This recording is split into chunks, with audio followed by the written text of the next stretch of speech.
ಅದು ಫೈನಲಿ ಇವತ್ತಿಗೆ 100K complete ಆಗಿದೆ. Hi and welcome back to Acton Automotive. Time ಬಂದು 1:31 PM ಆಗ್ತಾ ಇದೆ. ಡೇಟ್ ಬಂದು 8 ಮೇ, ಫ್ರೈಡೆ.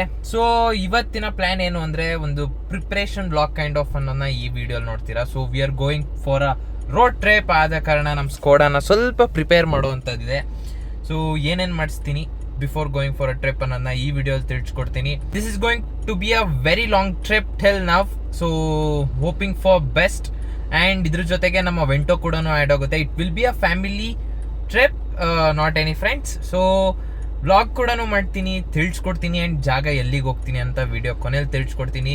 ಸೊ ಬನ್ನಿ ಈಗ let's go. First fuel up ಮಾಡಿಸ್ಕೊಳ್ಳೋಣ. ಎಂಟಿ ಆಗಿದೆ. ಅದಾದಮೇಲೆ ನಮ್ಮ ತೇಜಸ್ ಅವ್ರನ್ನ ಕರ್ಕೊಂಡು ನೆಕ್ಸ್ಟ್ ಪ್ಲ್ಯಾನ್ ಏನು ಅಂತ ನಿಮಗೆ ತಿಳಿಸ್ಕೊಡ್ತೀನಿ. So let's go. ನಮ್ಮ ಮೈಸೂರಿನ ಸಿಚುವೇಶನ್ ಇದು. ಈ ರೋಡಲ್ಲಿ ನಾನು ಆರಾಮಾಗಿ ಸೈಕಲ್ ಹೊಡ್ಕೊಂಡು ಏನು ಫ್ರೀಯಾಗಿ ಓಡಾಡ್ತಿದ್ದೆ ಗೊತ್ತಾ. This is the KB circle. So ಗೊತ್ತಿರೋರು ಕಮೆಂಟ್ ಮಾಡಿ. ಫ್ರೀಯಾಗಿ ಸೈಕಲ್ ಹೊಡ್ಕೊಂಡು ನೆಮ್ಮದಿಯಾಗಿರ್ತಿದ್ವಿ ಇಲ್ಲಿ. ಬಟ್ ಈಗ ಸಿಗ್ನಲಲ್ಲಿ ನಿಲ್ಲೋ ಪರಿಸ್ಥಿತಿ ಬಂದ್ಬಿಟ್ಟಿದೆ. Too much of traffic. Regular ಆಗಿ ಶೆಲ್ಲಲ್ಲಿ ಹಾಕ್ಸ್ತಿದ್ದವನು HP ಬಂದ್ಬಿಟ್ಟಿದ್ದೀನಿ. ಯಾಕೆ ಅಂತ ತಿಳಿಸ್ಕೊಡ್ತೀನಿ ಬನ್ನಿ. ಫಸ್ಟು ಡೀಸೆಲ್ ಹಾಕ್ಸಿ ಆಮೇಲೆ ಹೇಳ್ತೀನಿ. So finally refuelling done.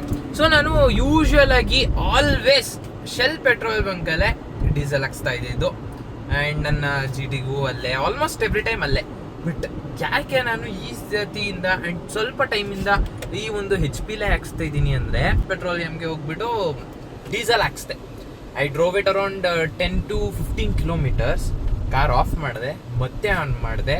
ಕಾರಲ್ಲಿ ಸೌಂಡ್ ಬಂದ್ಬಿಡ್ತು, which is none other than injector knocking. So injector knocking many ಇಶ್ಯೂಸಿಂದ ಆಗುತ್ತೆ. ಒಂದು ನಿಮ್ಮದು ತುಂಬ ಓಡಿದರೆ ಕಾರ್ ಆಗುತ್ತೆ. ಪುವರ್ ಕ್ವಾಲಿಟಿ ಡೀಸೆಲ್ ಇಂದನೂ ಆ ಥರ ಆಗುತ್ತೆ, ಇಂಪ್ಯೂರಿಟೀಸ್ ಮಿಕ್ಸ್ ಆಗಿದರೆ. So maybe I don't know, because ಆ ಟೈಮಲ್ಲಿ ಈ ವಾರ್ ಇರೋದ್ರಿಂದ ಶೆಲ್ ಡೀಸೆಲ್ಗಳಾಗಿರ್ಬೋದು, ಪೆಟ್ರೋಲ್ ಆಗಿರ್ಬೋದು, ಪ್ರೈಸಸ್ ಹೈಕ್ ಆಗಿದೆ. ಆದ್ದರಿಂದ ತುಂಬ ಜನ ಅಲ್ಲಿಗೆ ಹೋಗ್ತಿಲ್ಲ. So maybe it was on old stock or whatever. I don't know why it happened, but it happened. And I have seen other videos on YouTube also which say Shell diesel ಇಂದ ಒಂದು polo injector knocking ಬಂದಿತ್ತು ಅಂತ. ನನ್ನ video if possible description ಅಲ್ಲಿ ಆ video link ಹಾಕ್ತೀನಿ. It's some YouTubers video. So I faced it. Card ನಾನು ಏನಾಯಿತು, ಯೂಶಲಿ ನಾನು ಅಲ್ಲೇ ಹಾಕ್ಸೋದು, but why this happen to me I don't know. So ಆದ್ದರಿಂದ ಆ ಒಂದು ಟೈಮಲ್ಲಿ, ಆ್ಯಂಡ್ ಇಫ್ ಯು ವಾಂಟ್ ನಾನು ಏನು ಮಾಡಿದೆ ನಾಕಿಂಗ್ ಸೌಂಡ್ ಹೋಗೋಕ್ಕೆ, ಇಲ್ಲಿ ನೋಡಿ ಇವಾಗ ಯಾವುದೇ ಥರ ನಾಕಿಂಗ್ ಸೌಂಡ್ ಇಲ್ಲ. ಬಟ್ ಒಂದು ವಿಡಿಯೋ ಕ್ಲಿಪ್ ಹಾಕ್ತೀನಿ ನೋಡಿ, ಅದರಲ್ಲಿ ನಿಮಗೆ ನಾಕಿಂಗ್ ಸೌಂಡ್ ಇದೆ.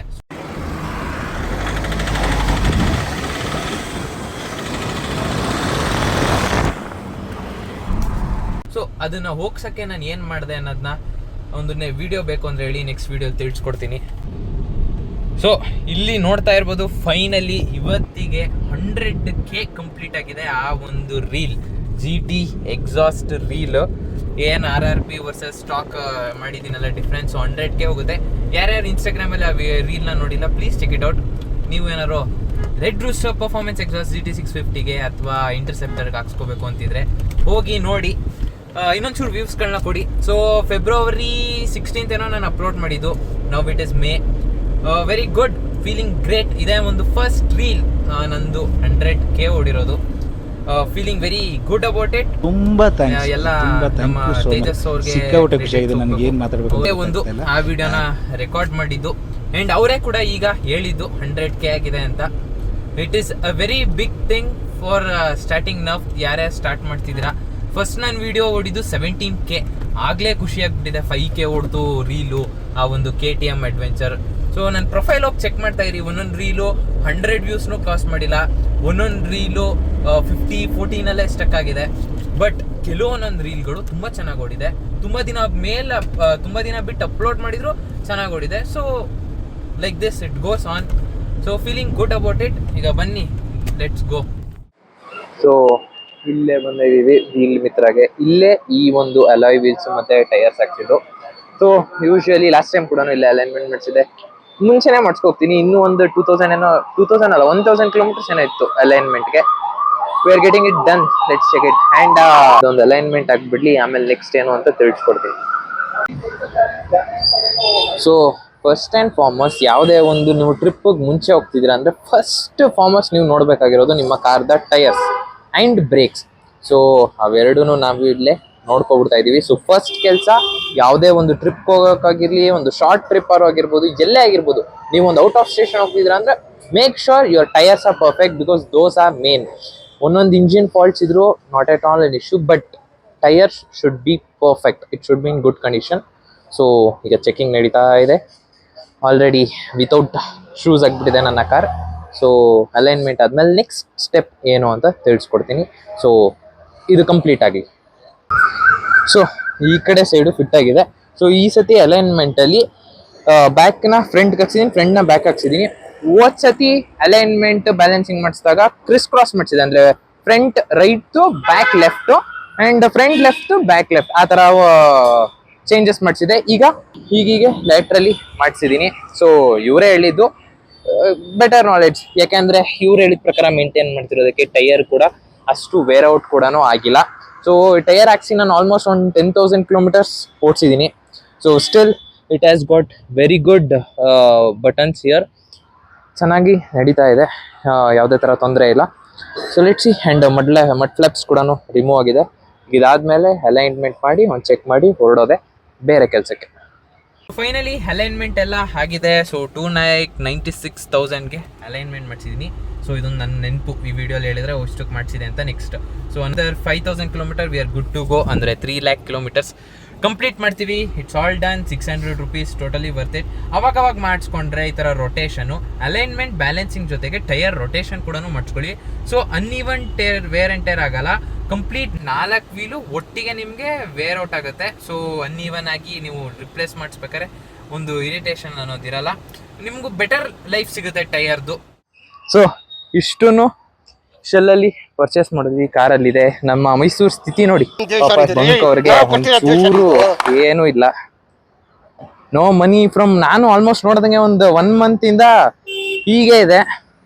So from 1 month ಲಾಸೇ. ಬನ್ನಿ, ಇಲ್ಲಿದೆ ನಮ್ಮ ಕಾರ್, ಅದಷ್ಟು ಬೇಕಾಯ್ತು ನಾ ಕ್ಲಿಯರ್ ಮಾಡಿಸಿ. ಸೊ ಫೈನಲಿ ಕೂಲೆಂಟು ಆಮೇಲೆ ಡಿಸ್ಟಿಲ್ ವಾಟ್ರು ಜೊತೆಗೆ ಒಂದು ವಾಷರ್ನ ತಗೊಂಡು ಇವಾಗ ವಿ ಆರ್ ಡನ್. ಸೊ ಈ ವಿಡಿಯೋಲಿ ಕನ್ಕ್ಲೂಷನ್ ಹೇಳೋದಾದ್ರೆ, ಸೊ ನಿಮ್ಗೆ ಏನೇನು ಫಸ್ಟ್ ಮಾಡಬೇಕು ಅಂದರೆ, first main thing tyres check ಮಾಡಿಸ್ಕೊಳ್ಳಿ, ಸೆಕೆಂಡು ಬ್ರೇಕ್, ಅದಾದ್ಮೇಲೆ ನಿಮ್ಮ ಎಲೆಕ್ಟ್ರಾನಿಕ್ಸ್ ಮತ್ತೆ ಇಂಜಿನ್ ವರ್ಕ್ಸ್ ಏನೇನಿದೆ ಅದನ್ನ ಒಂದು ಚೆಕ್ ಮಾಡ್ಕೊಳ್ಳಿ. ಇಂಜಿನ್ ಆಯಿಲ್ ಲೆವೆಲ್ ಕರೆಕ್ಟ್ ಆಗಿದೆಯಾ, ಕೂಲೆಂಟ್ ಲೆವೆಲ್ ಕರೆಕ್ಟ್ ಆಗಿದೆಯಾ ನನ್ನ ಚೆಕ್ ಮಾಡ್ಕೊಳ್ಳಿ. And if in case if your car is little bit old, make sure you carry little bit amount of coolant with you, extra coolant. So ಅಷ್ಟೇ. So ಈ ಒಂದು ವಿಡಿಯೋನ ಇಲ್ಲಿಗೆ end ಮಾಡ್ತೀನಿ. ಇದಾದ್ಮೇಲೆ ವಾಶ್ ಮಾಡಿಸ್ಬೇಕು. So nothing interesting in that. So ಈ ವಿಡಿಯೋನ ಇಲ್ಲಿಗೆ ಎಂಡ್ ಮಾಡ್ತೀನಿ. ಹೊಸದಾಗಿ ನೋಡ್ತಿರೋರಿಗೆ ಸ್ಟೇ ಕನೆಕ್ಟೆಡ್, ಗುಡ್ ವಿಡಿಯೋಸ್ಗಳು ಮುಂದೆ ಬರುತ್ತೆ. ಸೊ ಈ ಒಂದು ಟ್ರಿಪ್ ಯಾವ ಕಡೆ ಅಂದ್ರೆ ಕಂಪ್ಲೀಟ್ ಸೌತ್ ಪಾರ್ಟ್ ಆಗಿರುತ್ತೆ. ಎಲ್ಲೆಲ್ಲಿಗೆ ಹೋಗ್ತೀನಿ ಅನ್ನೋದನ್ನ ನೆಕ್ಸ್ಟ್ ವಿಡಿಯೋಗಳಲ್ಲಿ ತಿಳಿಸ್ಕೊಡ್ತೀನಿ. So next video may be probably direct trip starting video ಆಗಿರುತ್ತೆ. ಸೊ ನಮ್ಮ ಜೊತೆ ವೆಂಟೋನು ಜಾಯ್ನ್ ಆಗುತ್ತೆ. ಅದು ಬಂದಿನ್ನು ಡೀಸೆಲ್ 1.5, ಇದು 1.6. So which is more fun to drive in the trips, which is more comfortable, which gives more efficiency ಅನ್ನೋದೆಲ್ಲನೂ ನಿಮಗೆ ಹೋಗ್ತಾ ಮುಂದಿನ ವಿಡಿಯೋಸ್ಗಳಲ್ಲಿ ತಿಳಿಸ್ಕೊಡ್ತೀನಿ. ಸೊ ಟಿಲ್ ದೆನ್ ಈ ವಿಡಿಯೋನ ಎಂಡ್ ಮಾಡೋಣ. ಇಲ್ಲಿವರೆಗೂ ನೋಡಿದ ನಿಮ್ಮೆಲ್ಲರಿಗೂ thank you so much for watching. Please like, share, comment and see all in the next vlog. Thank you so much for watching. By.